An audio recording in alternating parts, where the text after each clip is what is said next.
నమస్తే. తెలంగాణ శాసనసభ BC reservation బిల్లుకి ఆమోదం తెలిపింది. రెండు బిల్లులు, ఒకటి విద్యా ఉద్యోగాల విషయంలో ఒక బిల్లు, రెండోది లోకల్ బాడీస్లో స్థానిక సంస్థల్లో రేపు జరగబోయే సర్పంచ్, ఎంపీటీసీ, లోకల్ బాడీ ఎలక్షన్స్లో 42% రిజర్వేషన్ బీసీలకి. ఈ రెండు బిల్లులకి సభ ఆమోదం తెలిపింది. మరి సభ ఆమోదం తెలపగానే అమల్లోకి వచ్చినట్టు కాదు, ఖచ్చితంగా పార్లమెంట్ ఆమోదం తెలిపితేనే బిల్లుకి ఆమోదం లభించినట్లు అవుతుంది, అమల్లోకి వస్తుంది. సో ఇక నెక్స్ట్ బంతి కేంద్రం కోర్టులో ఉంది, పార్లమెంట్ పరిధిలోకి వెళ్ళింది. సో నెక్స్ట్ మరి బీజేపీ ఏం చేయబోతున్నది, మరి బీజేపీ ఏం చేయబోతున్నది అన్నదేనా, లేకపోతే కాంగ్రెస్ ఏం చేయబోతున్నది, అసలు ఎంత ఒత్తిడి చేయబోతున్నది, ఏం పోరాటం చేయబోతున్నారు, బంతి వాళ్ళ కోర్టులోకి నెట్టేసి సైలెంట్గా ఉంటారా, అండ్ మిగతా పార్టీలు, బీసీ సంఘాలు వాళ్ళ పాత్ర ఏంటి, ఇవన్నీ ఒకసారి మనం డిస్కస్ చేద్దాం. నా ముందు జాజుల శ్రీనివాస్ గౌడ్ గారు ఉన్నారు. నమస్తే అన్న. నమస్తే. సో ఎట్లా చూస్తున్నారు మీరు ఇవాళ బిల్లుకు ఆమోదం తెలపడం? శాసనసభ పూర్తి స్థాయిలో అన్ని పార్టీలు మద్దతు పలికినాయి, మొత్తానికి యాక్సెప్ట్ చేసిరు, ఆమోదం లభించింది, పార్లమెంట్కి పంపించబోతున్నారు. సో దీన్ని మీరు ఎట్లా చూస్తున్నారు మీ సంఘంగా? అంటే ఇల్లు అలకగానే పండగ కాదంటారు. ఇప్పుడు ఇది ఎప్పుడో చేయాల్సినటువంటి బిల్లు, ఆమోదం తెలిపి చట్టం చేయాల్సినటువంటి బాధ్యత ప్రభుత్వం మీద ఉండే. గతంలో మొదటిసారి ముఖ్యమంత్రిగా ఎన్టీ రామారావు అయినప్పుడు 42% రిజర్వేషన్లు ఇస్తూ జీవో ఇచ్చాడు. దాన్ని కోర్టులు కొట్టేసినాయి. ఆ తర్వాత 34 పోయింది. 34 నుంచి కేసీఆర్ ప్రభుత్వంలో 18%కి వచ్చింది. మళ్ళీ ఇప్పుడు 42% చేస్తూ అసెంబ్లీలో చట్టం చేస్తున్నారు. దీన్ని స్వాగతించదగ్గ పరిణామమైన ముందున్నదే ఇంకా చాలా విషయాలు ఉన్నాయి. ఎందుకంటే ఈరోజు కులగణన జరిగింది. కులగణన జరిగిన తర్వాత కులగణన జరగగానే ముఖ్యమంత్రి రేవంత్ రెడ్డి గారు నేను ఎన్నికలకు పోతా అని చెప్పి దాదాపు ఒక సమావేశం పెట్టుకున్నారు. ఆ సమావేశం నుంచి ఎన్నికలకు పోతా అని చెప్పంగానే మేము పెద్ద ఎత్తున ఫైట్ చేసినాం. దీన్ని చట్టం చేయాలి, చట్టం చేసి కేంద్ర ప్రభుత్వాన్ని పంపించాలి.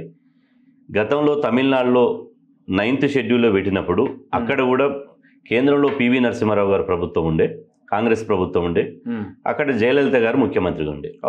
తమిళనాడులో కూడా ఇదే తరాలో ప్రొపోర్షనిటీ రిజర్వేషన్ ఇవ్వాలి కాబట్టి బీసీలకు రిజర్వేషన్లు పెంచుతూ 50% సీలింగ్ అనేది కోర్టు తీర్పులను అధిగమించడానికి ఇలా అసెంబ్లీలో ఏకగ్రీవంగా చట్టం ఆమోదించి అఖిలపక్షంతో ఢిల్లీకి వెళ్ళారు తమిళనాడు స్వర్గీయ ముఖ్యమంత్రి జయలలిత గారు. ఆమె విమానం ఎక్కినప్పుడే చెప్పింది, నేను ఈ అసెంబ్లీ తమిళనాడు రాష్ట్రంలో చేసినటువంటి చట్టాన్ని తీసుకుని పోతున్నా, మళ్ళీ ఆ చట్టాన్ని పార్లమెంట్లో ఇంప్లిమెంట్ చేసిన తర్వాతనే తమిళనాడు అడుగు పెడుతుంది జయలలిత. ఆమె ఆ రిజర్వేషన్ పెంచిన తర్వాత కోర్టు తీర్పును అధిగమించి 9th షెడ్యూల్లో పెట్టి పివి నరసింహారావు గారు అప్పుడు వేరే పార్టీ అయినప్పటికీ సపోర్ట్ చేశాడు. సపోర్ట్ చేయడం మూలంగా 69% రిజర్వేషన్ తమిళనాడులో అవుతున్నాయి. కానీ ఇక్కడ ఉన్నది కాంగ్రెస్ ప్రభుత్వం, కేంద్రంలో ఉన్నది బీజేపీ ప్రభుత్వం.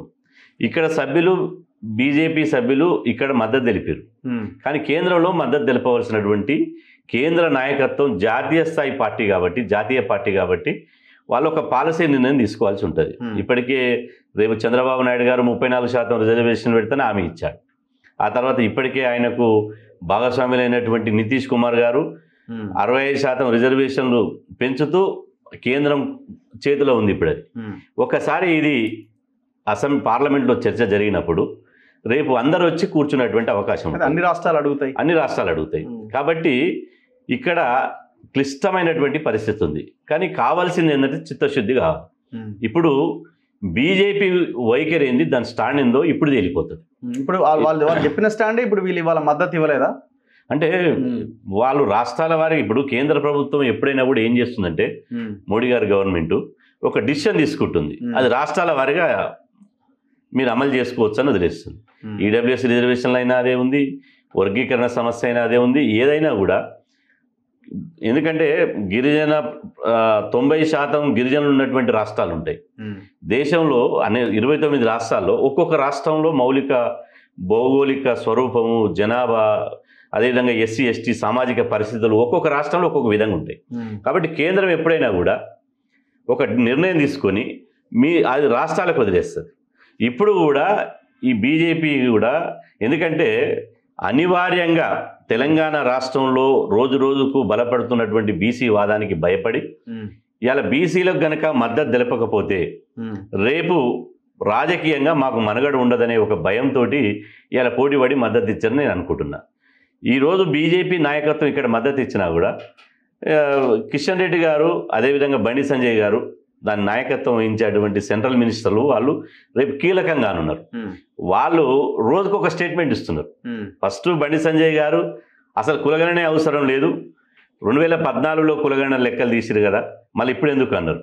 ఆ తర్వాత ఇప్పటికీ ముస్లింలది కూడా అన్నారు కదా, ముస్లింలు ఇప్పటికీ గమ్మత్తైన విషయం ఏంటంటే ఇటు బీఆర్ఎస్ నుంచి కేసీఆర్, హరీష్ రావు, కేటీఆర్ కులగణన పాల్గొనలే, అటు బండి సంజయ్, కిషన్ రెడ్డి తదితర మెయిన్ టీం అంతా అసలు కులగణన కూడా పాల్గొనలే.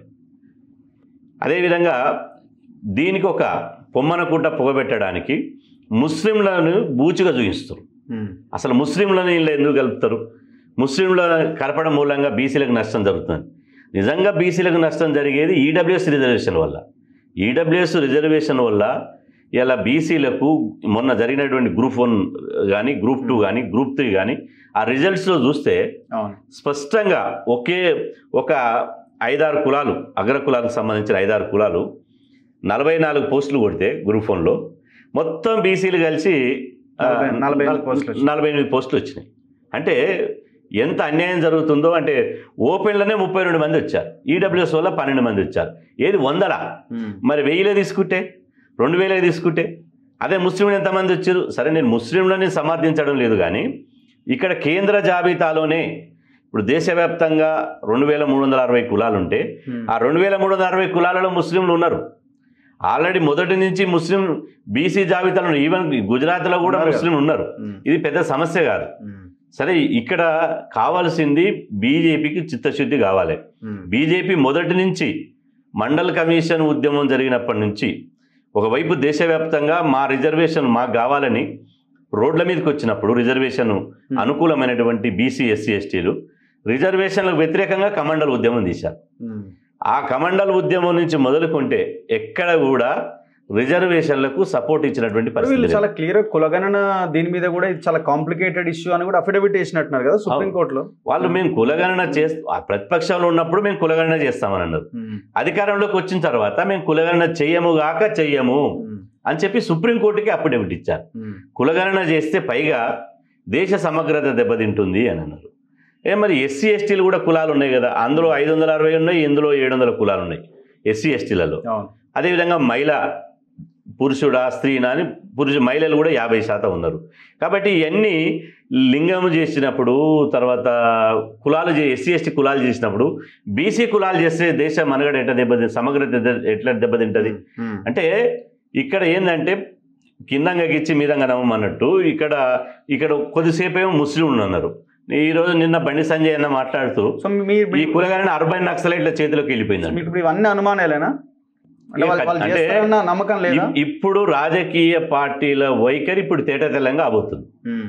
ఇక్కడ అనివార్యంగా తెలంగాణ రాష్ట్రంలో ప్రజలంతా చూస్తున్నారు కాబట్టి చాలా ఈగర్గా ఏ పార్టీ బీసీలకు మేలు చేస్తుంది, ఏ పార్టీ బీసీలకు ద్రోహం చేస్తుంది అనే విషయంలో చాలా క్లియర్గా బీసీ ప్రజలు చూస్తున్నారు. కాబట్టి మొన్న జరిగిన ఎమ్మెల్సీ ఎన్నికల్లో వచ్చినటువంటి బీసీ వాదమే కానీ, ఈ మధ్యన వస్తున్నటువంటి యువకుల్లో వస్తున్నటువంటి బీసీ చైతన్యమే కానీ, ఈ అన్నిటిని దృష్టిలో పెట్టుకొని ఇక్కడ సానుకూలంగా మాట్లాడవచ్చు అసెంబ్లీలో. ఇప్పుడు వీళ్ళైతే హైకమాండ్కి చెప్పకుండానైతే వీళ్ళు సభలో మద్దతు అయితే పలుకుంటారు కదా, అంటే చెప్పుకుంటారు కదా, అంటే మీరైతే అక్కడ ఇచ్చేయండి అని ఉంటారు. కిషన్ రెడ్డి గారు ఆ మధ్యన మాట్లాడుతూ మేము కూడా సపోర్ట్ చేస్తున్నామని చెప్పాడు. కానీ రేపు పార్లమెంటులో ఇప్పుడు బడ్జెట్ సమావేశాలు జరుగుతున్నాయి. రేపు పార్లమెంట్ పోయిన తర్వాత తెలుస్తుంది కదా నిజంగా బీజేపీకి చిత్తశుద్ధి ఉంటే. బీజేపీ నినాదం ఏంది? ఒకే దేశం ఒకే ఎన్నికలు. ఇట్నే ప్రతి ట్యాగ్ లైన్ తీసుకుంటుంది. ఒకే దేశం ఒకే ఎన్నికలు, ఒకే దేశం ఒకే పార్టీ, ఇట్లా తీసుకుంటున్నది. మరి ఒకే పార్టీ భారతీయ జనతా పార్టీ ఒకే విధానం ఉండాలి కదా. రేపు ఇవాళ రాష్ట్రంలో ఒక రిజర్వేషన్లకు పెంచుతూ తీసుకున్నటువంటి బిల్లు మీద అంతే కదా ఇవాళ రాష్ట్ర నాయకత్వం తీసుకున్నది. రేపు దేశ నాయకత్వం కూడా రాష్ట్ర నాయకత్వం చేసినటువంటి దానికి ఇవాళ బైండ్ అయి ఉండాలి. ఉండకపోతే మరి రేపు బీసీలంతా ప్రశ్నిస్తారు కదా, ఊరుకుంటారా? రేవంత్ రెడ్డి బంతిని కేంద్రం కోర్టులో పెట్టిండు. ఇప్పుడు రేవంత్ రెడ్డి పని అయిపోయినట్టేనా? ఆయన రేవంత్ రెడ్డి గారు ఇంతకుముందు అసెంబ్లీలో మాట్లాడుతూ, నేను అఖిలపక్ష పార్టీలను తీసుకొని పోయి ప్రధానమంత్రిని కలుస్తా, ప్రధానమంత్రి అపాయింట్మెంట్ ఇప్పియండి, బీజేపీ నాయకులకు విజ్ఞప్తి చేస్తూ ప్రధానమంత్రి అపాయింట్మెంట్ ఇప్పివ్వండి, రాహుల్ గాంధీ గారు కూడా కలుస్తామని అన్నారు. ఇలా ప్రధానమంత్రిని కలవచ్చు, కానీ ఈ 11 ఏళ్ల కాలంలో బీజేపీ తమ రాజకీయ పాలసీ విధానాన్ని ఒకసారి మనం పరిశీలిస్తే ఎక్కడ కూడా బీసీలకు అనుకూలమైనటువంటి నిర్ణయాలు తీసుకున్నటువంటి పరిస్థితి లేదు. ఇంతెందుకు 11 సంవత్సరాల కాలంలో ఇవాళ కేంద్రంలో ఒక ప్రత్యేక మంత్రిత్వ శాఖనే పెట్టలే. అదేవిధంగా 50 లక్షల కోట్ల కేంద్ర బడ్జెట్లో బీసీల సంక్షేమానికి ప్రత్యేకంగా నిధులే లేవు. కులగణన మేము చేయంగాక చేయమన్నారు. మహిళా బిల్లు పెట్టారు. మహిళా బిల్లులో ఎస్సీ ఎస్టీ మహిళలకు సబ్-కోట పెట్టి బీసీ మహిళలకు సబ్-కోట పెట్టలేదు. దేశవ్యాప్తంగా ఉన్నటువంటి రిజర్వేషన్లు జనాభా ప్రకారం పెట్టలే. పైగా అగ్రవర్ణాలకు రిజర్వేషన్లు పెట్టారు. కాబట్టి ఇక్కడ బీసీలను రేవంత్ రెడ్డి గారైనా లేకపోతే బండి సంజయ్ గారైనా కిషన్ రెడ్డి గారైనా బీసీలను బలిపశువులో చేయొద్దు. రిజర్వేషన్ విషయంలో బీసీల జీవితాలతో ఆడుకోవద్దు. గతంలో బీసీలు వేరు, ఇప్పుడున్నటువంటి బీసీలు వేరు. ఈ కాలంలో మీలాంటి వాళ్ళ ప్రత్యేకంగా మీలాంటి చొరవ వల్ల బీసీ వాదానికి ఇలా ఒక అద్భుతమైనటువంటి బలం వచ్చింది.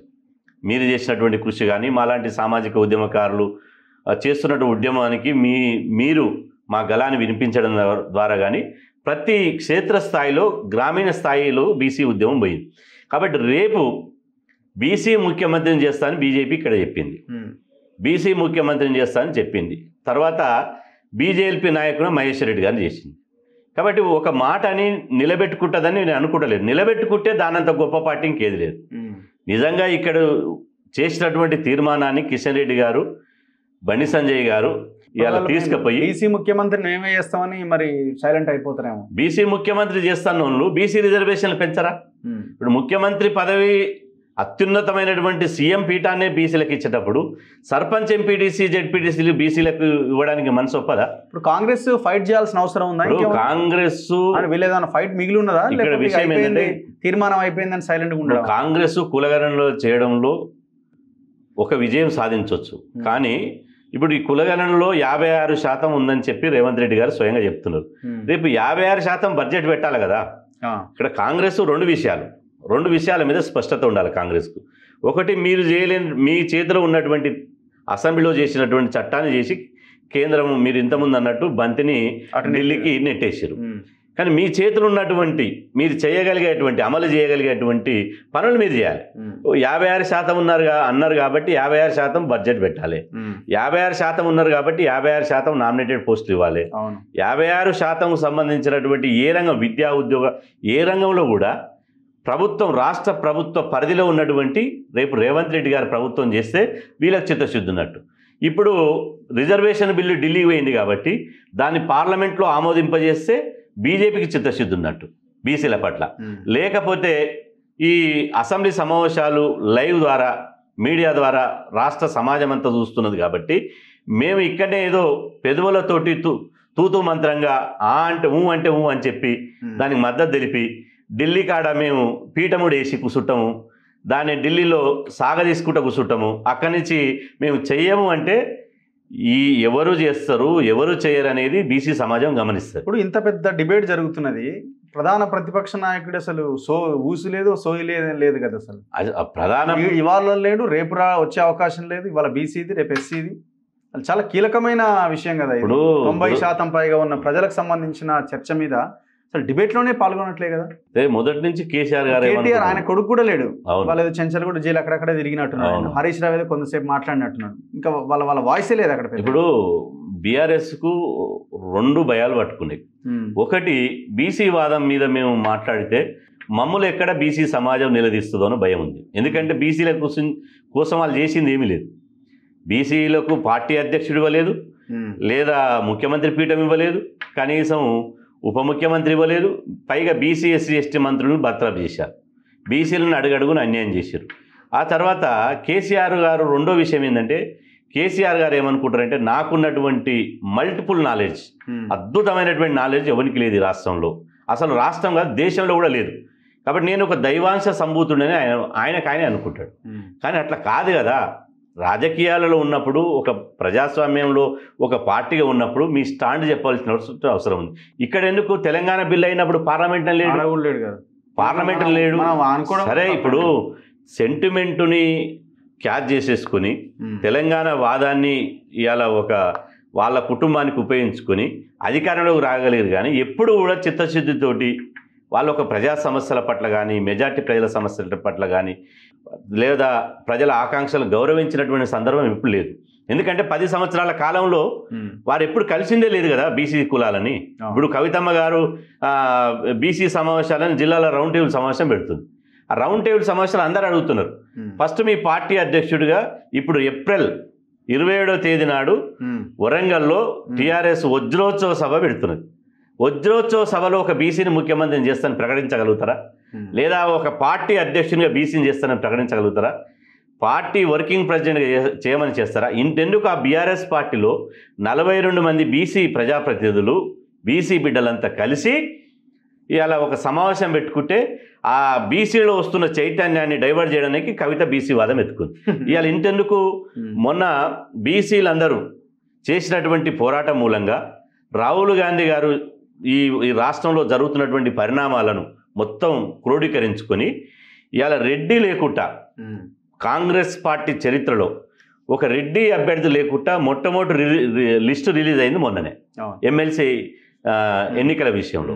ఎమ్మెల్సీ అద్దంకి దయాకర్ కానీ, తర్వాత విజయశాంతి కానీ, లేకపోతే శంకర్ నాయక్ కానీ వీళ్ళని అనౌన్స్ చేసినాక కేసీఆర్ గారికి బీసీల మీద చిత్తశుద్ధి ఉందనుకో, ఈ కాంగ్రెస్ పార్టీ అనౌన్స్ చేయకముందుకే మా దాసో శ్రవణ్ అనౌన్స్ చేయొచ్చు కదా.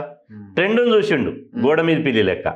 కాంగ్రెస్ వాళ్ళు ఎవరిని అనౌన్స్ చేస్తారు చూద్దాం, రెడ్డిలను అనౌన్స్ చేస్తే రెడ్డిలను అనౌన్స్ చేద్దాం, ఇంకోరిని అనౌన్స్ చేస్తే అనౌన్స్ చేద్దాం. కాంగ్రెస్ పార్టీ రాహుల్ గాంధీ ఇనిషియేట్ తీసుకున్నాడు కాబట్టి మొత్తం రేవంత్ రెడ్డి గారి ప్రభుత్వ సలహాదారుడైనటువంటి వేం నరేందర్ రెడ్డికి అడిగినా ఇవ్వలే. అదేవిధంగా ఉత్తమ్ కుమార్ రెడ్డి, బట్టి విక్రమార్క గారు కరీంనగర్ జీవన్ రెడ్డికి అడిగినా ఇవ్వలే. జగ్గారెడ్డి గారు కమ్మ సామాజిక వర్గానికి సంబంధించిన కుసుమ కుమార్ గారిని అడిగినా కూడా రాహుల్ గాంధీ అగ్రకులాలు పర్టికులర్గా రెడ్డిలు ఈ లిస్టులో ఉండొద్దని చెప్తే అప్పుడు ఈ ఎస్సీ ఎస్టీ బీసీలకు వచ్చింది. ఆ తర్వాత సిపిఐ పార్టీలో కూడా బీసీ వాదం బలంగా ఉంది కాబట్టి ఒక బీసీకి ఇచ్చారు. ఈ కాంగ్రెస్ నుంచి 3 సిపిఐ నుంచి 4 అనౌన్స్ చేసినాక చివరిగా కేసీఆర్ అనౌన్స్ చేశాడు. అంటే వీళ్ళ పరిస్థితి ఎట్లా ఉందంటే, బీసీ వాదము ఉంటే వస్తే నేను చేసిన, లేకపోతే అని ఇవాళ చర్చలో ఆయన ఉండాలి కదా. అంటే కీలకమైన చర్చలో లేకపోవడం అంటే బీసీలను అవమానించడమే, అంతే కదా. ఇప్పుడు బీసీ రిజర్వేషన్ తగ్గించింది కేసీఆర్ కదా. ఇప్పుడు ఉమ్మడి ఆంధ్రప్రదేశ్లో కిరణ్ కుమార్ రెడ్డి వ్యక్తి కావచ్చు, కానీ అది కాంగ్రెస్ ప్రభుత్వం ఉన్నప్పుడు 34% రిజర్వేషన్లతో ఎన్నికలు చేశారు. తెలంగాణ వచ్చినాక టీఆర్ఎస్ఏ కదా 22% ఎంపీటీసీ జడ్పీటీసీలో 18% సర్పంచ్లో రిజర్వేషన్ తగ్గించి బీసీల గొంతు కోసింది కదా. ఇంతెందుకు ఒక చిన్న ఎగ్జాంపుల్ చెప్తా. ఇక్కడంటే కోర్టు తీర్పు ఉంది. ఇవాళ మున్సిపాలిటీలు అవుతున్నాయో, కార్పొరేషన్లు కానీ, గ్రేటర్ హైదరాబాద్ మున్సిపల్ కార్పొరేషన్ కానీ, అందులో ఎస్సీ ఎస్టీ జనాభా తక్కువ ఉంటుంది. ఉదాహరణకు గ్రేటర్ హైదరాబాద్ ఉంది. గ్రేటర్ హైదరాబాద్లో ఎస్సీలు 8%, ఎస్టీలు 1%. అంటే 50ల ఎస్సీ ఎస్టీలు 9%, మిగిలింది 41%. అంటే కోర్టు తీర్పుల ప్రకారం 50% దాటకుండా బీసీలకు 41% టికెట్ ఇచ్చే అవకాశం కేసీఆర్ చేతులు ఉండే. మేము పోయి రిప్రజెంటేషన్ ఇస్తే తీసుకోలే. 41% లేకుండా 33% రిజర్వేషన్ అమలు చేసింది. ఇప్పుడు ఇదంటే కోర్టు తీర్పులు చెప్తున్నావు కదా. అందుకని టీఆర్ఎస్ పార్టీ నాయకులకు బీసీల విషయంలో మాట్లాడే నైతిక హక్కు వాళ్ళు కోల్పోయారు. కాబట్టి ఇవాళ రేపు భవిష్యత్ అంతా రేపు ఢిల్లీ కేంద్రంగా జరగబోయేటువంటి పరిణామాలు. ఇవాళ అఖిలపక్షంలో రేవంత్ రెడ్డి గారు తీసుకెళ్ళిపోతే అఖిలపక్షంలో వస్తారు. అదేవిధంగా రేపు జంతర్ మంతర్ ఢిల్లీలో మేము 25వ తారీఖు నాడు రేపు ఢిల్లీలో పెద్ద ఎత్తున ధర్నా చేయబోతున్నాం. తెలంగాణలో చేసినటువంటి బిల్లును పార్లమెంట్లో ఆమోదించాలి. ఇప్పుడు 25th ఈ నెల 25న ఢిల్లీలో పెద్ద ఎత్తున జంతర్ మంతర్ దగ్గర ధర్నా చేయబోతున్నాం. ఆ ధర్నాకు అన్ని రాజకీయ పార్టీలు పిలుస్తాం. రేపు వీళ్ళ పార్టీల వైఖరిని తేలబోతుంది. అదేవిధంగా బీజేపీ వైఖరి ఏందో తేలబోతుంది. బీసీల పట్ల వీళ్ళకు మొసలు కన్నీరు గారుస్తున్నారా, ఓట్ల కోసం, బీసీల ఓట్ల కోసం మభ్య పెట్టాలని చూస్తున్నారా? నిజంగా చిత్తశుద్ధి ఉండి నిజంగా బీసీలు ఎంపీడీసీలు జెడ్పీడీసీలు అయి మనం సిగ్గు ఎగ్గు లేకుండా 46 మంది రెడ్లం అసెంబ్లీలో ఉన్నాం. అదేవిధంగా 9 మంది కమ్మలం అసెంబ్లీలో ఉన్నాం. అదేవిధంగా వెలమలం అసెంబ్లీలో ఉన్నాం. 60% ఉన్న బీసీలు కనీసం 19 మంది లేరు. కాబట్టి ఎట్లా అసెంబ్లీలో మనం రానిలేవాలని, కాబట్టి కనీసం ఈ లోకల్ బాడీ ఎన్నికలన్నా వాళ్ళకు అవకాశం కల్పిద్దామని నిజంగా వాళ్ళ మనస్సాక్షి ఉంటే అందరూ కలిసి జట్టు కట్టి కేంద్ర ప్రభుత్వం మీద ఒత్తిడి తీసుకొచ్చి అది సాధించగలుగుతారు. లేకపోతే ఏదో తూతూ మంత్రంగా ఇప్పుడు గల్లీలో ఉన్న ఈ ఇష్యూ ఢిల్లీ దాకా చేరింది. కాబట్టి ఢిల్లీ పరిష్కరించాలి. తర్వాత ఈ విషయం నేను ఇంతకుముందు చెప్పినట్టు ఏదైతే కులగణన చేశారో ఆ కులగణన తగ్గట్టు బడ్జెట్ కేటాయింపులు, బీసీ సప్లాను, ప్రభుత్వ కాంట్రాక్ట్ ఉన్నాయి. కాలువల కాంట్రాక్ట్ నుంచి కాళేశ్వరం కాంట్రాక్ట్ వరకు ఈ 2-3 సామాజిక వర్గాలే తీసుకుంటున్నారు. ఇప్పుడు ప్రభుత్వ కాంట్రాక్టర్లో మెయింటెనెన్స్లో బీసీలకు 42% రిజర్వేషన్లు కల్పిస్తే ఇక వస్తారు కదా. మేము 56% జనాభా లెక్కలు 56% అడుగుతలేము. కనీసం మీరు చెప్పిన కామారెడ్డి డిక్లరేషన్ ప్రకారమే 42% ప్రభుత్వ కాంట్రాక్టులు ఇచ్చి బడ్జెట్ కేటాయింపులు చేసి బీసీ సప్లై చేస్తే బీసీల బతుకులు మారేటువంటి అవకాశం ఉంటుంది. లేకపోతే ఇది కానటువంటి అంశాన్ని అసెంబ్లీ మెజార్టీ మీద ఉందని చెప్పి ఇప్పుడు సర్పంచ్ ఎలక్షన్స్ ఇది అయిన తర్వాతనే పెట్టాలి. లేకపోతే ప్రయోజనం ఏముంది? ఇన్ని రోజులు ఆగి ఇలా ఇమీడియట్ గా అది కంప్లీట్ అయిపోయి పార్లమెంట్ బిల్లు చేసి వచ్చే అవకాశం ఉంటుందా? ఇప్పుడు ఏది జరిగినా ఏప్రిల్ 4 వరకు పార్లమెంట్ సమావేశాలు ఉన్నాయి.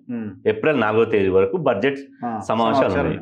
ఇప్పుడు ఈ రోజు 16వ తేదీ నాడు ఇలా బిల్లు పాస్ అయింది. రేపు మండలిలో పాస్ అవుతుంది.